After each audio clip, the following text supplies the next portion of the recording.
ফাইদা কাদাইতুম মানাসিকাকুম ফাযকুরুল্লাহা কাযিকরিকুম আবাআকুম আও আশাদ্দা যিকরা। এই আয়াতের শানে নজুল প্রেক্ষাপট হলো আরবরা হজ করার পরে তারা এক জায়গায় উঁচু জায়গায় বসে বসে তারা এক এক গোত্র আরেক গোত্রের সাথে লড়াই করত, জাবানের লড়াই। একজন আরেকজনের বংশীয় প্রশংসা করত, তার বাপ দাদারা এমন ছিল, তার পূর্বপুরুষরা এমন ছিল, এইভাবে তারা প্রশংসা করত। আল্লাহ তাআলা বলেন ফাইদা কাদাইতুম মানাসিকাকুম ফাযকুরুল্লাহা কাযিকরিকুম আবাআকুম আও আশাদ্দা যিকরা। হজ একটা ফরজ কি ফরজ না? এই ফরজের পরে শরীর ছেড়া দিও না, তোমরা আনন্দে মত্ত হয়েও না, বাবা মাদের প্রশংসায় মত্ত হয়েও না। এই বান্দা, তোর বাপ মার প্রশংসা কেন করো? বংশীয় প্রশংসা কেন করো? তোমার বাবা তোমাকে জন্ম দিয়েছে।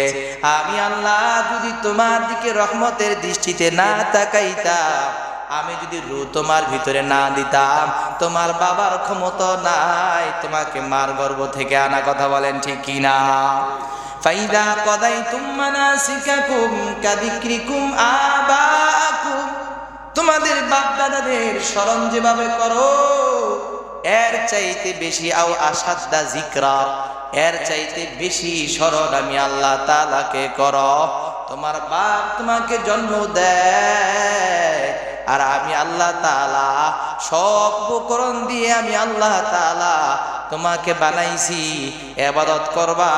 দুনিয়াতে তোমার সব উপকরণের ব্যবস্থা আমি আল্লাহর দায়িত্বে, কারণ আমি রব্বুল আলামিন, আমি হইলাম তোমাদের পালনেওয়ালা রব। আমি আল্লাহ তাআলা এই দুনিয়াতে তোমাদের পালবো। তোমার বাবা ইচ্ছা করলেও পালতে পারবে না, কারণ সব জিনিসের খাজানার মালিক কে? বাবা রিজিক দেয় না, সন্তানের রিজিক মা বাবার মাধ্যমে আমার আল্লাহ দেয়। এই জন্য আল্লাহ বলেন আশাদ্দা যিকরা, তোমরা মা বাবার জিকির যেমন করো, স্মরণ করো, এর চাইতেও তোমরা বেশি স্মরণ করো আমি আল্লাহকে। বলেন আল্লাহু আকবার। করবেন তো ইনশাআল্লাহ? তো যাক, হজ করার পরে শরীর ছেড়ে দিয়েছি আমরা, আল্লাহ তাআলা বলছেন না বান্দা ছেড়ে দেওয়া যাবে না, জিকির করো। অনেকে নামাজ পড়ার পরে ছেড়ে দেই না, আল্লাহ বলছে ছাড়া যাব না। আল্লাহ তাআলা বলেন ফাইদা কাদাইতুমুস সালাতা ফাযকুরুল্লাহা কিয়ামান ওয়া কুউদা ওয়া আলা জুনুবিহিম, যখন তোমরা নামাজ পড়বা, যখন তোমরা ফরজ আদায় করবা, ফরজ আদায় করার পরে শরীর ছেড়ে দিও না, দায়িত্বহীন হয়ে যাও না, আমি আল্লাহ থেকে গাফেল হয়ে যাও না। ফাযকুরুল্লাহা কিয়ামান ওয়া কুউদা, ও বান্দা দাঁড়িয়ে আছো, দাঁড়িয়ে আমি আল্লাহ তাআলার জিকির করো। বসে আছো, বসে বসে আমি আল্লাহর জিকির করো। ওয়া আলা জুনুবিহিম, তোমরা তোমাদের কাত হয়ে পার্শ্বদেশ, যখন তোমরা কাত হয়ে ঘুমাইবা, এই কাত অবস্থায় ও মাওলা পাকের জিকির চালায়া যাও। বলেন আল্লাহু আকবার। আল্লাহর জিকির করতে হবে। পয়গম্বরে আরবি সাল্লাল্লাহু আলাইহি ওয়াসাল্লামকে আল্লাহ ফরজ আদায়ের পর বলেন নবী ক্লান্ত হওয়া যাবে না, ক্লান্ত হওয়া যাবে না, জিহাদ করাও ফরজ। নবী জিহাদেও যাইতে, কাফের মুশরিকরা এত বকাঝকা করে, এত গালি দেয়, নবীর অন্তরটার ভিতরে একটু কষ্ট। এবার আল্লাহ তাআলা বলেন আলাম নাশরাহ লাকা সাদরাক ওয়া ওয়াদা'না আনকা ওয়িজরাক আল্লাযী আনকাদা যহরাক ওয়া রাফা'না লাকা যিকরাক ফাইন্না মা'আল উসরি ইউসরা, ইন্না মা'আল উসরি ইউসরা ফাইদা ফারাগতা ফানসাব ওয়া ইলা রাব্বিকা ফারগাব। আল্লাহ তাআলা বলেন হাবিব, মন ক্ষুণ্ণ করবেন না, কোনো চিন্তা করবেন না, পেরেশানি করবেন না। আপনি কেন মন খারাপ করেন? আমি আল্লাহ কি আপনারে কম দিছি নাকি? আলাম নাশরাহ লাকা সাদরাক, হেদায়েতের জন্য আমি আল্লাহ আপনার বক্ষটাকে উন্মুক্ত করে দিয়েছি। বলেন আল্লাহু আকবার। আপনার উপর থেকে আমি বোঝা কমিয়ে দিয়েছি, যে বোঝা আপনি বহন করতে পারতেন না, যে বোঝা বহন করলে আপনার আপনার পিঠ বাঁকা হয়ে যাইতো, এই বোঝাও আমি কমায়া দিলাম। ও নবী, টেনশন করবেন না, কষ্ট পেন না, জিহাদও করেন, আল্লাহর পয়গম্বর আবার বেশি বেশি নামাজও পড়েন। কেমন যেন ক্লান্ত ভাব, আল্লাহ বলে ক্লান্ত ভাব আনা যাবে না। ফা ইন্না মাআল উসরি ইউসরা, ও পয়গম্বর, এটাই তো দুনিয়ার নিয়ম, কষ্টের পরে শান্তি। আল্লাহ আবার বলেন ইন্না মাআল উসরি ইউসরা, কষ্টের পরে শান্তি। ফাইদা ফারাগতা ফানসাব, সুতরাং কষ্টের পরে যেহেতু শান্তি, আমি আল্লাহ আপনাকে এখন কষ্টের ভিতরে ফেলায়া পরীক্ষা করতেছি, এমন শান্তি আপনাকে দিব কিয়ামত পর্যন্ত।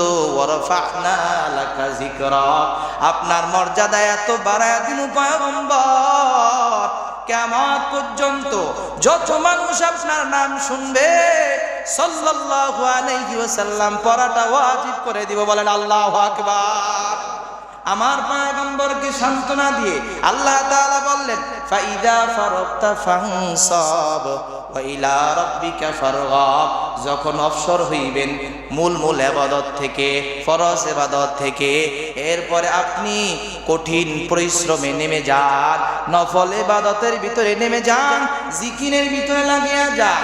ও রোজাদারেরা, 30টা রোজা রাখার পরে বলার কোনো সুযোগ নাই কেন আল্লাহ 6 রোজার কথা বললেন, কেন আবার 6 রোজা রাখতে হবে?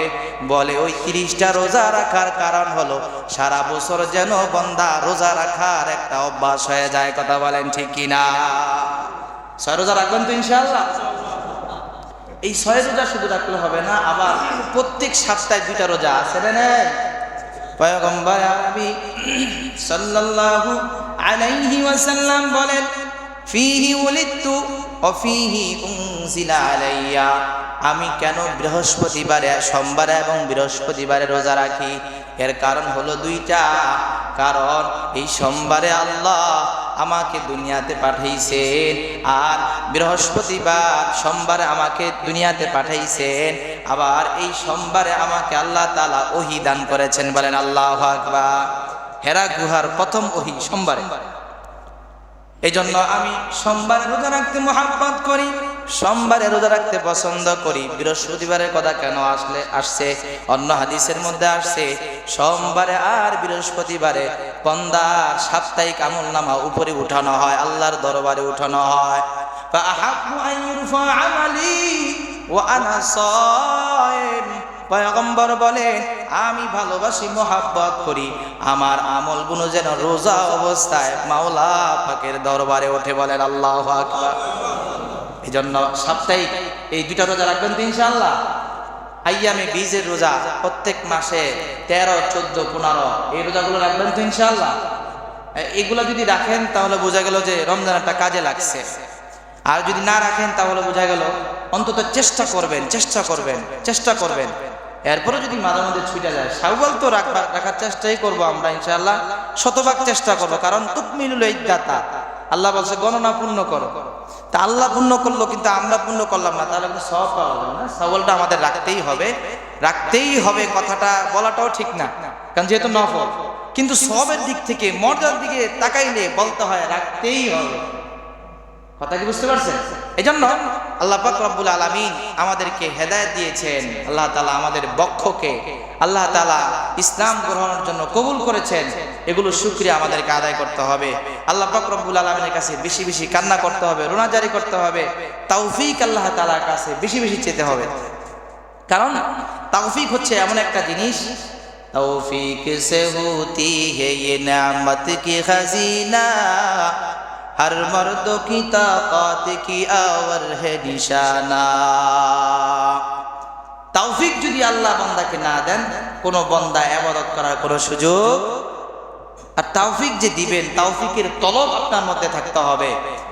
আল্লাহুম্মা ওয়াফিকনা লিমা তুহিব্বু ওয়া তারদা, ও আল্লাহ আপনাকে খুশি করার মতন তৌফিক আমারে দান করেন। পয়গম্বর দোয়া শিখিয়ে দিলেন, আল্লাহুম্মা ওয়াফিকনা লিমা তুহিব্বু ওয়া তারদা, ও আল্লাহ আমার কাজ কর্মে আমার ইবাদতে আপনাকে যেন খুশি রেখে করতে পারি, আমাকে তৌফিক দান করেন। বলেন আল্লাহু আকবার। কারণ আল্লাহর তৌফিক ছাড়া বান্দা কখনো নেক কাজে অগ্রসর হতে পারবে না। তৌফিক চাও, তৌফিক চাও। আর একটা হলো আল্লাহ রব্বানা তাকাব্বাল মিন্না ইন্নাকা আনতাস সামিউল আলিম। ও আল্লাহ, ইবাদত করার পরে কান্না করবেন। হযরত ইব্রাহিম আর ইসমাঈল কাবা ঘর নির্মাণের পর অহংকার করেন নাই, নিজেকে ছেড়ে দেন নাই। আল্লাহর ঘর নির্মাণ করার পরে আল্লাহর কাছে বাপ ছেলে কান্না করে বলে, আল্লাহ রব্বানা তাকাব্বাল মিন্না ইন্নাকা আনতাস সামিউল আলিম। ও আল্লাহ, আমরা বাপ সন্তান তোমার ঘরের জন্য তুমি কবুল করেছো, আয় আল্লাহ এটা তুমি কবুল ও মঞ্জুর করে না। আল্লাহু আকবার বলেন।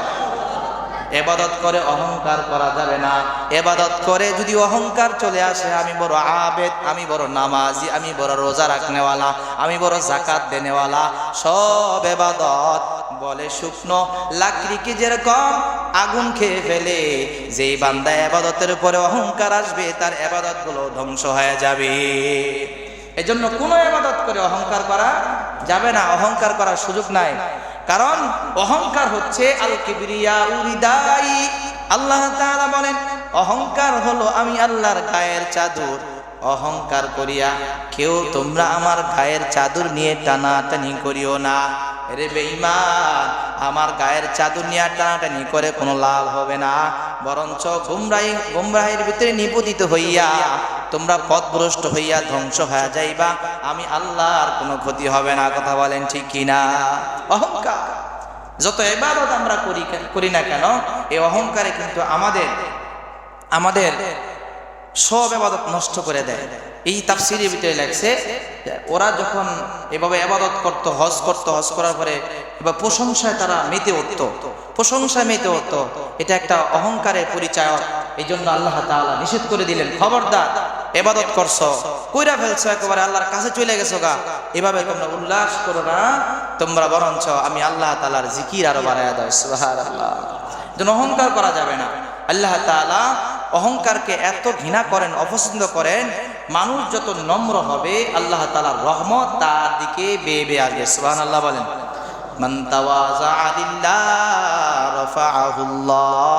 যেই ব্যক্তি আল্লাহর জন্য নিজেকে নম্র করে দিবে, নিজেকে নম্রভাবে পেশ করবে, আল্লাহ তাআলা তার সম্মান দুনিয়ার মানুষের কাছেও এবং পরকালেও আল্লাহ তাআলা মর্যাদা সম্মান বাড়ায়া দিবেন। তাওয়াজু কে নিদে দরি জান্নাতাস সারফরাজিও যা এরান্নাতাস। শেখ সাদি আল্লামা ফরিদুদ্দিন আত্তার রহমাতুল্লাহ আলাইহি বলেন, তাওয়াজু কে নিদে দরি জান্নাতাস। তাওয়াজু হলো এমন একটা সম্পদ, যে সম্পদ কারো যদি অর্জন হয়ে যায়, এই সম্পদের উসিলায় আল্লাহ তাআলা তাকে জান্নাতের রাস্তা দেখায় দেন। এজন্য তাওয়াজু ইখতিয়ার করবেন, নম্র হয়ে যাবেন। অহংকার, দিলে বড় অহংকার মানুষের, হ্যাঁ আমি সব বুঝি, আমি সব পারি, আমি সব করতে পারি, এরকম অহংকার, আমি সুন্দরটা বুঝি না। ভাই, এরকম কথা যাদের থাকবে তারা কখনো হেদায়েতের ধারে কাছেও যেতে পারবেন না। এজন্য অহংকার করা যাবে না। কারণ অহংকার কার গায়ের চাদর? আল্লাহ তাআলার গায়ের চাদর। তিনিই পারেন অহংকার করতে, কারণ তিনি আমাদেরকে বানিয়েছেন, তিনি আমাদের রিজিকের ব্যবস্থা করেন, তিনি আমাদের শুরু, তিনি আমাদের শেষ, তিনি আমাদের সবকিছু। কথা বলেন ঠিক কিনা? আর অহংকার এমন একটা জিনিস, অহংকার করলে তার আমলগুলো নষ্ট হয়ে যায়, মানুষের নজরে আল্লাহ তাআলা তাকে একেবারে ছোট বানায় দেন। আর অহংকারী ব্যক্তির মধ্যে কিছুই নাই। অহংকারী ব্যক্তির মধ্যে কি নাই? আপনারা গ্রাম অঞ্চলে ধান ক্ষেত দেখছেন না? এই ধান ক্ষেতের মধ্যে দেখবেন সব যেগুলার ভিতরে ধানে ভরা, এগুলো মাথা নিচের দিকে, আর যেটা চিটা এটা একটু খাড়া রয়েছে। কথা বলেন ঠিক কিনা? মানে কি? তার ভিতরে কিছু নাই। অহংকারী সবসময় এমন থাকে, দাম্ভিক সবসময় এরকম থাকে, এভাবে তার মাথা কখনো নিচু হয় না, কথা বলতে, সবকিছু করতে। আর যারা নম্র সবসময় তারা মাথা নিচুর দিকে থাকে। আর নিয়ম হচ্ছে কেউ যদি নিচু হয় আল্লাহ তাআলা তারে উপরের দিকে উঠিয়ে দেয়। সুবহানাল্লাহ। আল্লামা শাহ আব্দুল মজিদ রহমতুল্লাহ আলাই, তিনার বয়ান শুনেছি, পাকিস্তান থেকে এই দেশে আসতেন। তিনি একটা চমৎকার উদাহরণ দিয়েছেন যে অহংকারী ব্যক্তি যখন অহংকার করে তখন সে মর্যাদার দিক থেকে, মানুষের নজরের দিক থেকে, সর্বদিক থেকে সে নিচের দিকে নামতে থাকে, নিচের দিকে নামতে থাকে।